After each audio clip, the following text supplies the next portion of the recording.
دخترم برگفت مگر غیر از خراب جا نبود وا کنجد و رانک جا یه بلبلی زهرا نبود. اما دختر چی جواب میدن؟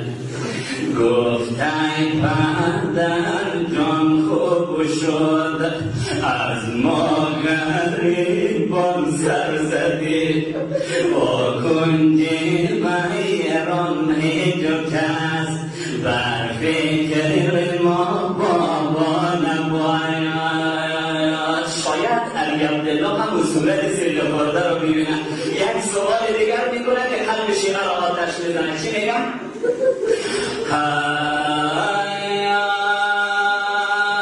گفت دخترم روزی که من در خیمه بوسیدم تو را. وقتی علی عبدالله روانه میدان شد رقیه آمد صورتش را بابا بوسید همین جمله رو میگه. گفت دخترم روزی که من در خیمه بوسیدم تو را وای جای پنجم گوشتی سی در رو خط پیدا نباید. اما دختر چی جواب میده؟ چی میگه؟ گفت ای پدر جان هر کجا نامی تو را بردم بلب و پاسخم جز کرد نی جز سیلی اعضا نباید.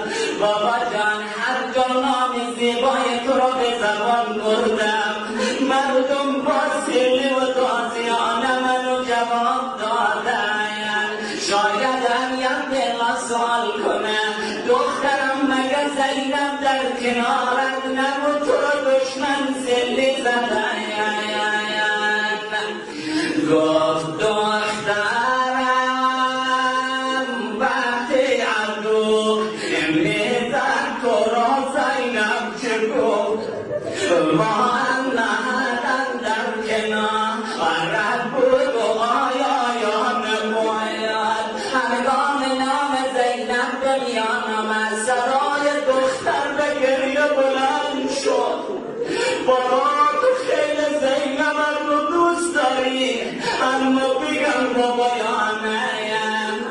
گفت ای پدر جان هم مرا هم را میزدم بازن رلی رحم و مرون و بد دل اونها نباید.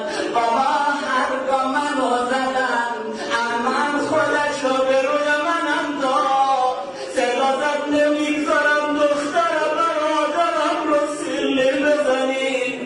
اما بابا